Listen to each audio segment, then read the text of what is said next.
Hello guys, full time at the Etihad Stadium, Manchester City 5, Arsenal 0.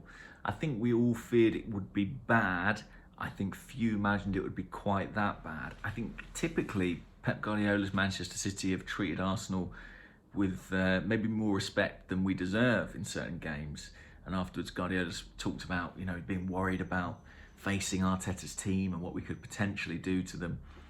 Well, that respect went out the window at some point in the first half of this game, and it was a humiliating day for Arsenal.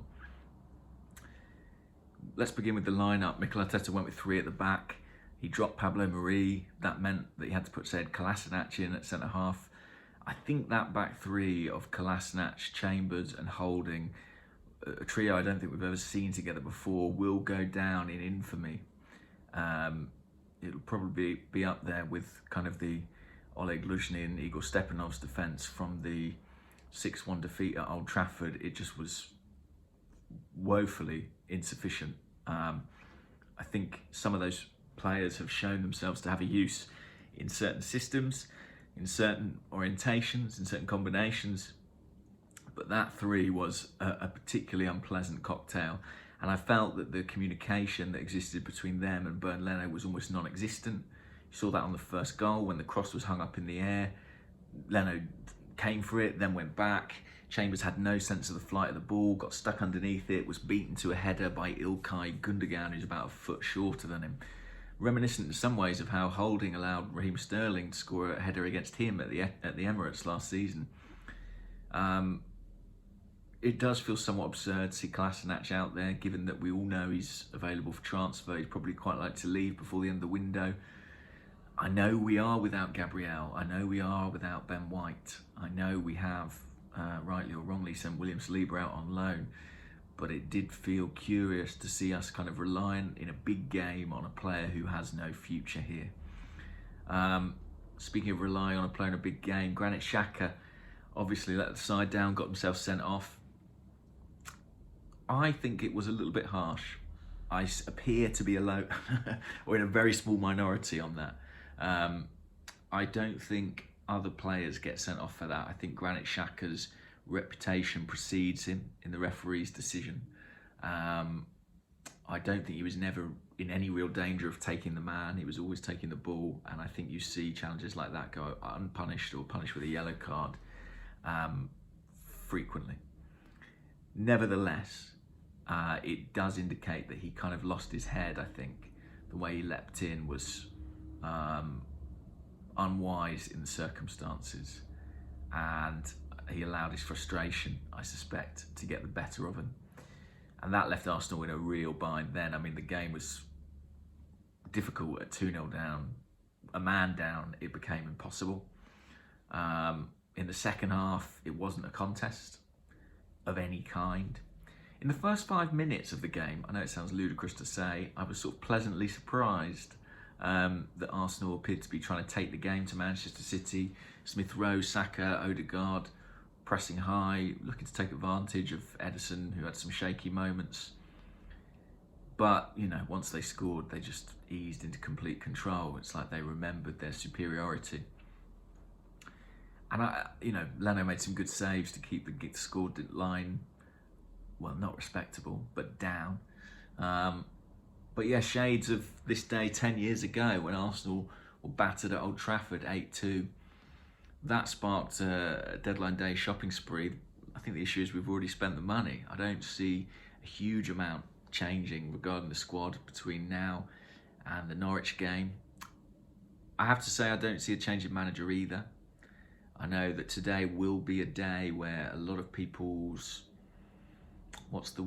their patience runs out, kind of line in the sand moment for them because of how little Arsenal competed, because of the humiliation of 3 games without a point, without a goal, of being bottom of the table, going into the international break.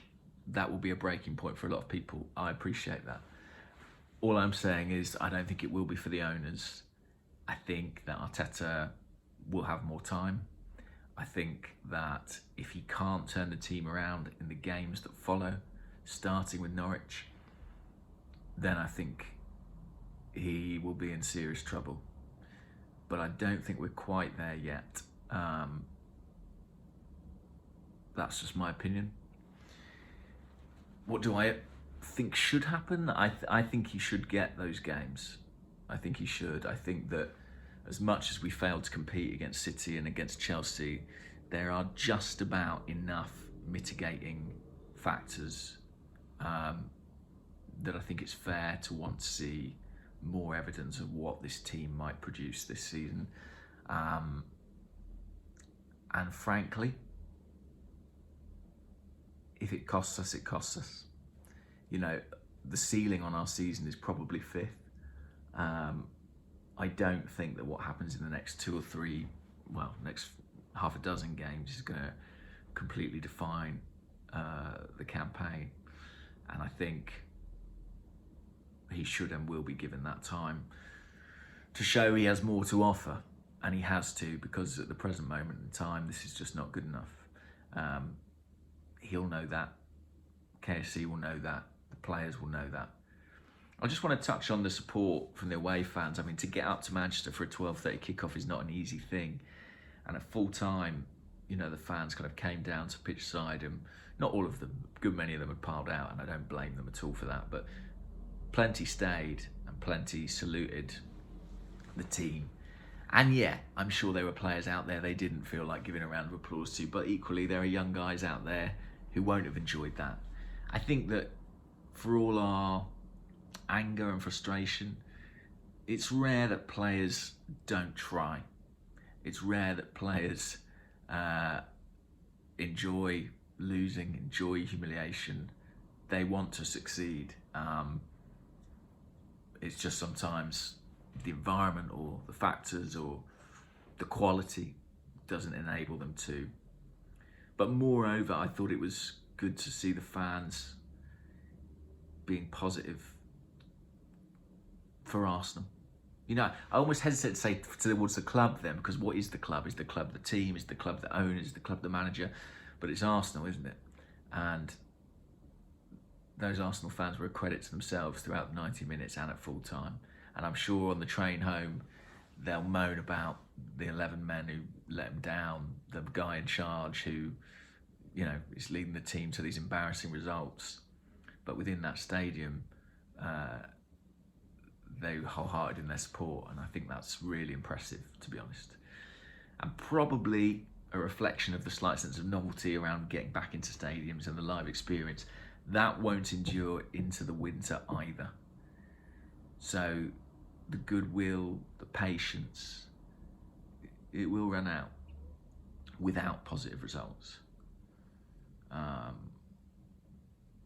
They need to win some games badly. I'll leave it there for now. Bye-bye.